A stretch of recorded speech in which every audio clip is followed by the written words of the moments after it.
Welcome back to another innovation review. Today we're going to talk about the Pacer by Bandit Bike.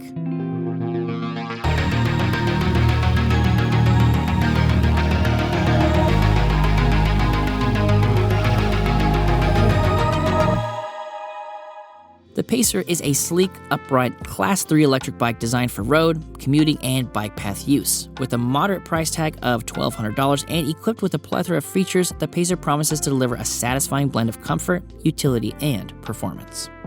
At the heart of the Pacer is a potent 500-watt rear hub motor delivering up to 65 Nm of torque. This power, combined with a substantial 48-volt lithium-ion battery boasting 696 watt-hours, ensures you're ready for longer rides.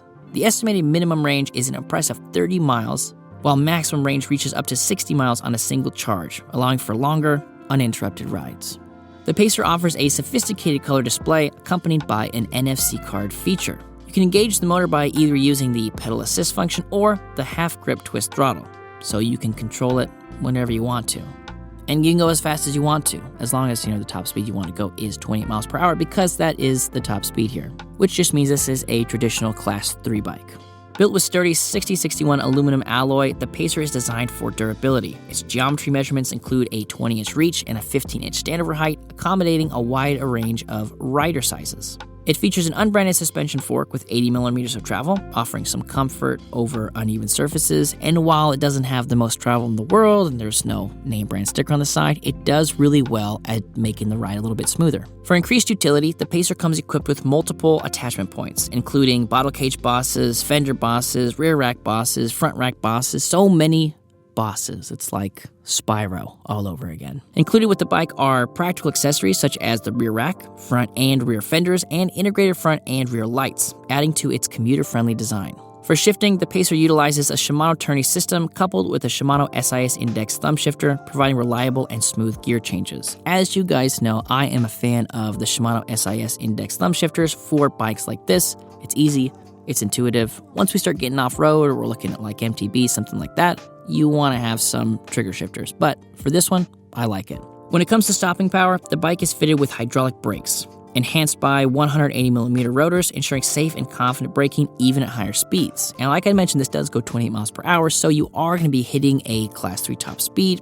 Having something that is hydraulic and 180mm rotors, it's nice to see here.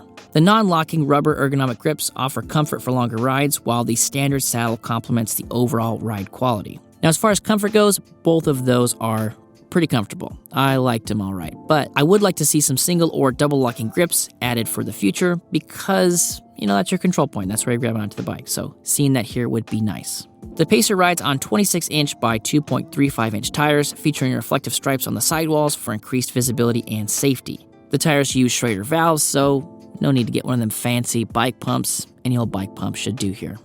The Pacer delivers impressive performance, ample range, and a host of practical features for its price. Whether you're commuting, running errands, or going for a leisurely ride, the Pacer could very well be the reliable e-bike you're looking for. While there may be room for minor upgrades based on individual preferences, overall, the Pacer offers excellent value for its price tag. And to remind you, you're getting all of this for $1,200. And you know what else you're getting for sticking around this far in the video? A ride test, just for you. Alright guys, we're out here for the ride test on the Pacer from Bandit Bikes. And let's turn it on. Oh no. You know what we do. This little car makes it feel like it's a fancy hotel. And similar to the other bikes that we've reviewed, if you have it in pedal assist level 0, the throttle isn't going to work. If you go into 1, it's going to kick off. And we're going to start the cruising process. Now this one is a bit different than the Forerunner that we've recently reviewed, mainly because, well, actually there's a few reasons. One, thin tires versus fat tires. We've also got these, kind of more of a swept back vibe and an adjustable stem up front. So this one is going to fit, quite a variety of people. But as you can see with our throttle here, we're going to be hitting that 20 miles per hour. Whether we're in 1, 6, it don't matter none. Just don't matter none. Pedal assists come into play as we're going past 20 miles per hour. Go ahead and do some braking up here. Nice easy brakes.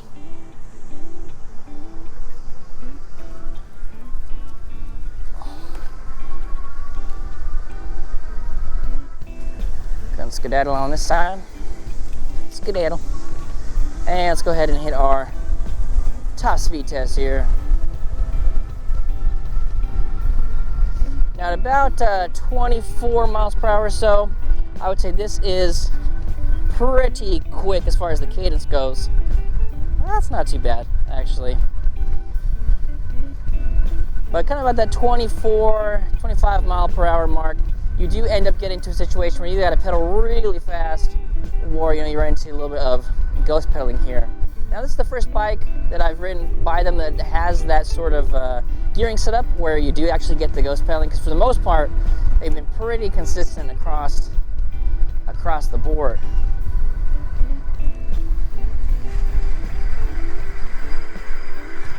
Beautiful. Go ahead and just throttle through this area here. Too easy.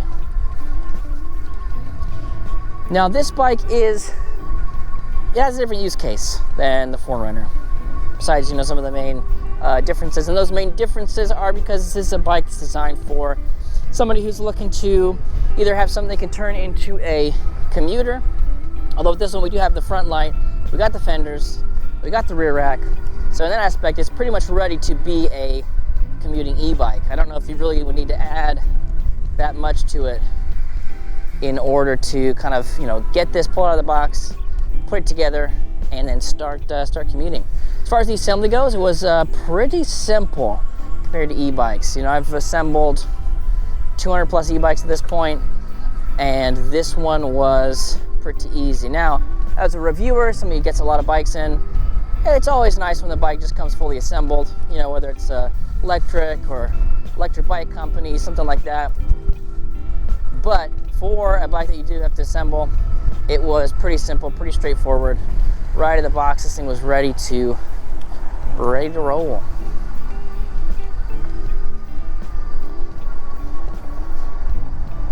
Now for this one, we're gonna go on a commute.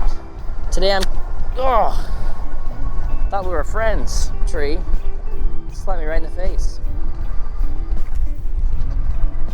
I feel like this channel has turned into leaning into a bit more of the physical comedy, but it's not by choice. It's just things happen.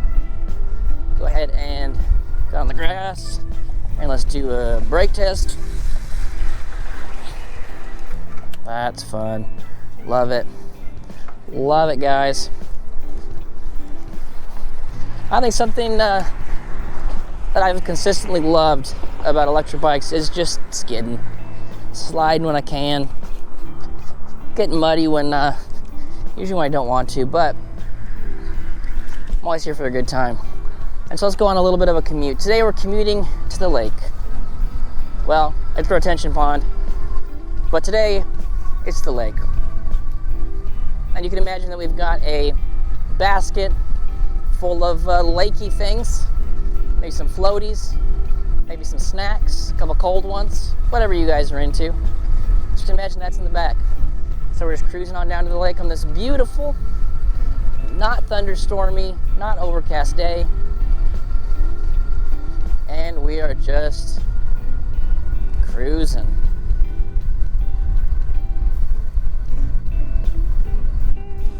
Hitting some puddles, but let me do the butt test. Yep, she's dry. Now, one of the things that I like about this particular setup is it has a lot of the benefits or some of the comfort features that we see on, cruiser e-bikes. So if you look at, sort of like the beach cruiser, slip back handlebars, it has that ergonomics to it, but they're a little bit better in my opinion. Sometimes with those bigger sort of outstretched handlebars, your wrists get into a bit of a situation where they're pulled out like this a little bit more, and this is not a natural, this is a good way to get tinnitus, So with this one, you want your wrist to be straight, and on these ones, there's barely feathering them out over on this side. And so from that perspective, it is a very comfortable, actually ergonomic cockpit setup here. And here we are It's a beautiful retention pond. It has no, it's got a muddy little stream in it, but that wasn't the adventure I was hoping we were going on today. But you know what, it is muddy, and the concrete ends over here. We wouldn't want to take this bike past that, would we? Could we? Well, let's find out. This is the ride test after all, so it wouldn't be much of a ride test if we didn't test the capabilities here. So let's go ahead. Oh, that is nice. Somebody's put a little rock path to the side there. That is new. Again, for anybody who's watched this channel before, you know that's usually the point of mud there. My decision to go this way is usually the difference between me having to clean the bike at the end or not. But we're cruising. I don't know what the best way to do that one is. That just looks like a mess. And it looks like we made it through the mud unscathed. And here we are at the lake. Is that a turkey? Oh, it's a vulture. Sorry, there's two turkey vultures over there together. I thought it was one full turkey. And here we are at the beautiful lake. Get a nice little lake view. Now, I don't know what the color correction is going to look like on here, but this lake looks a little green to me. A little green, but not like a sick green, just like somebody tried to dye it blue, but then it's green again kind of vibe. Excuse me, guys, doing a bike review here. Thank you. Thank you. Oh, we're racing. All right, we can race. We can race. We can race. I'm racing. I don't know if you can see this. Look at that. Oh. I guess the victory goes to me. If somebody asks you, like, hey, can this thing beat a vulture? The correct answer is yes, it can. Yeah, if you guys have any more questions for us, you know, obviously you guys have gotten to this part, so you've seen all the specs, heard our opinion about it after we've ridden around and tested it some. Take a look at our sexy B-roll.